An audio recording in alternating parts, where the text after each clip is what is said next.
Hi friends, இன்றைக்கி நம்ம பார்க்க போகிற வீடியோன்னு பார்த்தீங்கன்னா, வறுமை கோட்டுக்கு கீழ் உள்ளவர்களுடைய பட்டியல் நம்ம ஆன்லைனில் எப்படி பார்க்குறது, நம்ம அந்த லிஸ்ட்டில் நம்ம இருக்கோமா, நம்ம பேர் இருக்கான்னு செக் பண்ணுறது எப்படிங்கிறத பற்றி பார்க்க போகிறோம். இந்த வெப்சைட்டோட லிங்க் நான் டிஸ்கிரிப்ஷனில் தரேன். போயிட்டு உங்களுடைய ஊரக பகுதி, அதாவது ரூரலாக இருந்தால் ரூரல் சூஸ் பண்ணிக்கிறங்க, இல்லை நகர்ப்புறமாக இருந்துச்சுன்னா அர்பன்கிறத சூஸ் பண்ணிக்கிறங்க. சூஸ் பண்ணிவிட்டு இப்போ பார்த்தீங்கன்னா, நான் என்னுடைய கிராமம் ஊரக பகுதி, அதாவது கிராமப்புற பகுதி. அதில் போயிட்டேன். அதில் டிஸ்ட்ரிக்ட் செலக்ட் பண்ணுறேன். அப்புறம் என்னுடைய பிளாக் செலக்ட் பண்ணுறேன். அப்புறம் என்னுடைய கிராமம் செலக்ட் பண்ணுறேன். அதுக்கப்புறம் செலக்ட் பண்ணிவிட்டு என்னுடைய ஹேபிடேஷன்னா அது குக்கிராமம் இருக்கும் பார்த்தீங்களா, அது என்னுடைய குக்கிராமம் பார்த்தீங்கன்னா அந்த குக்கிராமம் கொடுத்துருக்காங்க. அப்புறம் பார்த்தீங்கன்னா இன்னொரு இது கொடுத்துருக்காங்க, அதாவது ஏஏஒய்ன்னு சொல்லுவாங்க, அதாவது வறுமை கோட்டுக்கு கீழே உள்ளவங்க, அவங்க பட்டியலும் கொடுத்துருக்காங்க. ஒவ்வொரு குக்கிராமம் பார்த்தோம்னா, இப்போ அத்தியூத்து, எர்ணியன் வலசை, அப்புறம் கோயில்கரை 3 ஏரியா கொடுத்துருக்காங்க. நான் இப்போ ஏஏஒய் அந்த இது யார் யார் வறுமை கோட்டுக்கு கீழே அந்த ஆல்ரெடி அந்த ஸ்கீமில் இருக்கிறவங்க பார்த்தீங்கன்னா, அதை சூஸ் பண்ணிவிட்டு அப்ளைங்கிற ஆப்ஷன் இருக்குது பார்த்தீங்களா, அதை கிளிக் பண்ணுங்கள். கிளிக் பண்ணிங்கன்னா உங்களுடைய யார் யார் இருக்காங்க, அதாவது ஏஓஐ லிஸ்ட்டில் யார் யார் இருக்காங்க லிஸ்ட்டு ஃபுல்லாக வந்துடும். நெக்ஸ்ட்டு பார்த்தீங்கன்னா, அந்த லிஸ்ட்டு ஃபுல்லாக வந்துடும். இதில் பார்த்தீங்கன்னா டிஐபிபி ஐடின்னு பார்த்தீங்களா, அதான் உங்களுடைய ஐடி நம்பர், அதாவது 5883 சம்திங் இருக்குது பார்த்தீங்களா, அதான் அதோடைய ஐடி நம்பர். அப்புறம் உங்களோட நேம் கொடுத்து சர்ச் பண்ணிக்கலாம் அதில். அப்படி இல்லைன்னா உங்களுடைய ஃபாதர் நேமு, அப்படி இல்லைன்னா பாதுகாவலர், அதாவது உங்களுடைய கணவர் நேமு, அப்புறம் ரேஷன் கார்டு நம்பரு, அதாவது ஸ்மார்ட் கார்டு நம்பர், இதை கொடுத்து செலக்ட் பண்ணிக்கலாம். அப்புறம் கீழே வந்தீங்கன்னா கீழே டவுனில் பார்த்தீங்கன்னா எத்தனை பேஜ் இருக்குதுன்னு காட்டும், அதை மென்ஷன் பண்ணிக்கிறங்க. ஒரு பேஜோட போயிடாமல் நெக்ஸ்ட் பேஜ் கொடுத்துச்சுன்னா நெக்ஸ்ட்டு கிளிக் கொடுத்துட்டு உள்ளே போங்க. நெக்ஸ்ட் இது நான் இன்னொரு இதை கிளிக் பண்ணுறேன், அதாவது அத்தியூத்துங்கிற குக்கிராமத்தை கிளிக் பண்ணுறேன். கிளிக் கொடுத்துட்டு அப்ளைங்கிற ஆப்ஷனை கொடுக்குறேன். கொடுத்தோன்னே பார்த்தீங்கன்னா அத்தியூத்து கிராமத்தில் யார் வறுமை கோட்டு கீழே உள்ளவங்க லிஸ்ட்டு ஃபுல்லாக வந்துடும். நெக்ஸ்ட்டு பார்த்தீங்கன்னா, இப்போ இந்த வறுமை கோட்டில் உள்ளவங்களுடைய பேர், இப்போ நான் அத்தியூத்துங்கிற ஹேபிடேஷனை செலக்ட் பண்ணிட்டேன். இதே மாதிரி தான், சேம் தான். அதில் நேம் கொடுத்துருக்கோம். அப்புறம் உங்களுடைய பாதுகாவலருடைய நேம் கொடுத்துருக்கோம், தந்தை பேர் அல்லது ஹஸ்பண்ட் பேர் கொடுத்துருக்கோம். நெக்ஸ்ட்டு கீழே பார்த்தீங்கன்னா பேஜ் நம்பர் கொடுத்துருக்கோம். இப்போ பார்த்தீங்கன்னா இதில் அத்தியூத்துங்கிற இதில் 4 பேஜ் இருக்குது. அதனால் ஒவ்வொரு பேஜாக கிளிக் பண்ணிட்டு வாங்க. அந்த 4 பேஜ்லேயும் பார்த்தீங்கன்னா உங்கள் நேம் இருக்கான்னு பார்க்கலாம். நெக்ஸ்ட் பார்த்தீங்கன்னா இன்னொரு ஹேபிடேஷன் கிளிக் பண்ணுற பாருங்க. நெக்ஸ்ட் அதே இதில் நெக்ஸ்ட் பேஜ் கிளிக் பண்ணுறேன். அதான் ஃபஸ்ட் பேஜ் கிளிக் பண்ணியாச்சு. இப்போ செகண்ட் பேஜ் கிளிக் பண்ணுறேன். இப்போ செகண்ட் பேஜ் கிளிக் பண்ணிவிட்டு பார்த்தீங்கன்னா உங்களோட பேர் எல்லாமே வந்துடும்.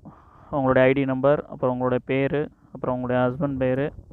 அப்புறம் இந்த சைடு ஸ்க்ரோல் பண்ணி பார்த்தீங்கன்னா, அதாவது ரைட் சைடில் பார்த்தீங்கன்னா அவங்களுடைய, அதாவது ration card smart card number கொடுத்துருப்பாங்க.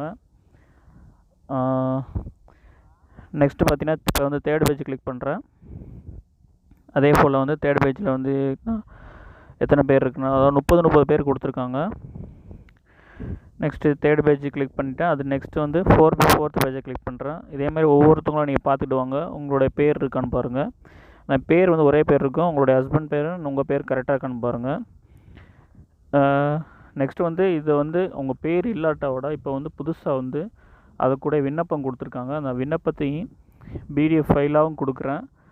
அப்படி இல்லைன்னா என்னுடைய வாட்ஸ்அப் நம்பர் கொடுக்குறேன், அதில் கான்டாக்ட் பண்ணிங்கன்னா அந்த பிடிஎஃப் ஃபைலை அனுப்பிவிட்றேன். இப்போ அந்த பிடிஎஃப் ஃபைலில் என்னென்ன கேட்டிருக்காங்க அதை பற்றியும் பார்ப்போம் இந்த வீடியோவில். நம்ம வீடியோவை ஸ்கிப் பண்ணாமல் தொடர்ந்து பாருங்கள். இது வரைக்கும் யார் சப்ஸ்கிரைப் பண்ணாமல் இருந்தீங்கன்னா சப்ஸ்கிரைப் பண்ணிக்கிறேங்க. இப்போ நெக்ஸ்ட்டு பாருங்கள், நான் ஃபோர்த் பேஜ் கிளிக் பண்ணிட்டேன். அடுத்து இன்னொரு ஹேபிடேஷன், அதாவது கோவில்கரைங்கிற ஹேபிடேஷனை கிளிக் பண்ணுறேன். நெக்ஸ்ட் இந்த கோவில்கரைங்கிற ஹேபிடேஷனை கிளிக் பண்ணுறேன். அதில் ஒரு பேஜ் தான் இருக்குது.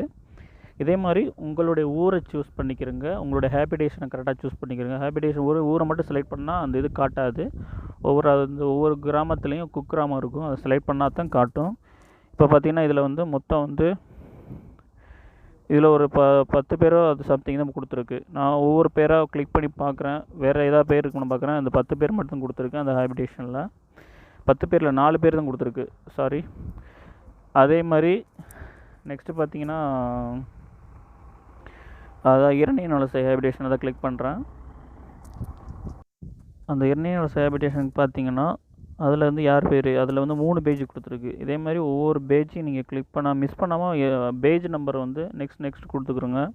பேஜ் நம்பர் கொடுக்கலாம். ஒரு பேஜில் பார்த்தீங்கன்னா ஒரு பேஜில் 10 நேம் கொடுத்துருக்கோம், இல்லைன்னா 20 நேம் கொடுத்துருக்கோம், மேக்ஸிமம் 30 நேம் வரைக்கும் கொடுத்துருக்கோம். அதனால் வந்து நெக்ஸ்ட் பேஜ் கிளிக் கொடுக்க மறந்துடாதீங்க. இதே மாதிரி ஒவ்வொரு பேஜாகவும் கிளிக் பண்ணி பார்த்து உங்களுடைய நேம் இருக்கானோ, வறுமை கோட்டுக்கு கீழே உங்கள் நேம் இருக்கான்னு செக் பண்ணிக்கிறங்க. நம்ம சேனலை பார்க்குறீங்க, ஒரு சிலர் பார்த்துட்டு சப்ஸ்கிரைப் பண்ணாமல் இருக்கீங்க.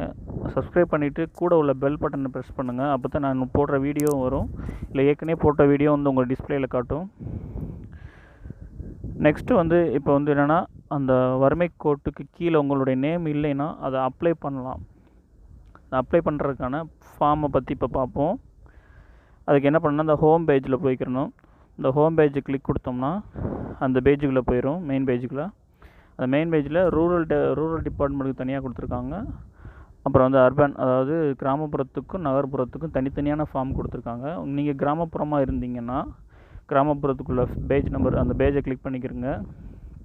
கிளிக் பண்ணி டவுன்லோட் பண்ணி அந்த பேஜை ஃபில்லப் பண்ணுங்கள். ஃபில்லப் பண்ணிவிட்டு உங்களுடைய ஊராட்சி மன்ற தலைவர் இருப்பாங்க அல்லது செயலாளர் இருப்பாங்க, அவங்கள்ட்ட போயிட்டு அந்த ஃபார்ம் ஃபில் பண்ணி கொடுத்தீங்கன்னா அது உங்களுக்கு வந்து தகுதி இருந்துச்சுன்னா உங்களை வந்து வறுமை கோட்டுக்கு கீழே ஆட் பண்ணிக்கிடுவாங்க. நெக்ஸ்ட் பார்த்தீங்கன்னா இதில் வந்து முக்கியமாக ஒன்று சொல்லியிருக்காங்க, வறுமை கோட்டுக்கு கீழே உள்ளவங்க வந்து இன்கம் டேக்ஸ், அதாவது வருமான வரி வந்து கட்டாமல் இருக்கணும். அது ரொம்ப முக்கியம். இப்போ அந்த ஃபார்மை பற்றி பார்ப்போம். இந்த பேஜில் வந்து நிறையா கொடுத்துருக்காங்க. இனிமேல் இது புதுசாக ஓப்பன் பண்ண வெப்சைட்டு. இப்போ அதை கிளிக் பண்ணி அந்த பேஜை டவுன்லோட் பண்ணிட்டேன். டெவலப் பண்ணால் இந்த பேஜ் வரும், இந்த பிடிஎஃப் ஃபைல் வரும். இந்த ஃபார்மை வந்து நார்மலாக வந்து ஆன்லைனில் கொடுக்கல, ஒன்று ஆன்லைனில் ஃபில்அப் பண்ணி ஆன்லைன்லேயே அப்ளை பண்ணுற மாதிரி கொடுக்கல. இது வந்து டைரெக்டாக ஃபில்அப் பண்ணி உங்களுடைய ஊராட்சி மன்ற தலைவர், செக்ரட்டரி உங்கள்கிட்ட கொடுத்தீங்கன்னா அவங்க இது பண்ணுவாங்க. இப்போ பார்த்தீங்கன்னா இதில் வந்து நிறையா கொடுத்துருக்கு. அதில் என்னென்ன கேட்டிருக்கோ அதை போய் கரெக்டாக அப்ளை பண்ணுங்கள். உங்கள் வீட்டில் யார் தொழில் பார்க்குறாங்க, இது வரைக்கும் என்ன வேலை பார்க்குறாங்க, உங்களுடைய வருமானம் என்ன, அப்புறம் அவங்களுடைய அக்கௌண்ட் நம்பர் எல்லாம் கொடுத்துருக்காங்க. அப்புறம் வந்து உங்கள் குடும்ப உறுப்பினர்கள் எத்தனை பேர் இருக்காங்க, அவங்களுடைய வேலை என்ன, அவங்களுடைய வயசு என்ன, சின்ன பிள்ளைங்க முதற்கொண்டு எல்லாருக்கும் கொடுக்கணும். சிறிய குழந்தைகள் ஃபுல்லாக எல்லாருமே நேமே மென்ஷன் பண்ணணும். ரேஷன் கார்டில் எத்தனை பேர் இருக்காங்களோ எல்லாத்தையும் மென்ஷன் பண்ணணும். இது கொடுத்துட்டு கடைசியில் பார்த்திங்கன்னா அந்த உறுதிமொழி டிக்ளரேஷன் ஃபார்மில் வந்து அது கரெக்டாக கையெழுத்து போடும்போது அதை படித்து பார்த்துட்டு கையெழுத்து போடும். என்ன சொல்லியிருக்கும் பார்த்திங்கன்னா, எல்லாமே உண்மையாக கொடுக்குறேன், நான் மேலே சொன்னது எல்லாம் ஃபில் பண்ணது எல்லாம் உண்மை தான். இப்போ வந்து நான் வந்து வருமான வரிக்கு வந்து செலுத்தவில்லை, இன்கம் டேக்ஸ் செலுத்தவில்லை அப்படின்னு சொல்லிட்டு அதையும் மென்ஷன் பண்ணியிருக்கோம். எல்லாம் ஃபில்அப் பண்ணிவிட்டு உங்கள் ஊராட்சி மன்றத்தில் செக்ரட்டரி சப்மிட் பண்ணுங்கள். இதே மாதிரி நம்ம இந்த சேனல் பிடிச்சிருந்துச்சுன்னா உங்களுக்கு சப்ஸ்கிரைப் பண்ணுங்கள். இதை வந்து உங்கள் ஃப்ரெண்ட்ஸுக்கு ஷேர் பண்ணுங்கள். கூட அந்த பெல் பட்டனை ப்ரெஸ் பண்ணி ஆல் கொடுத்துக்கிறோங்க. Thank you friends.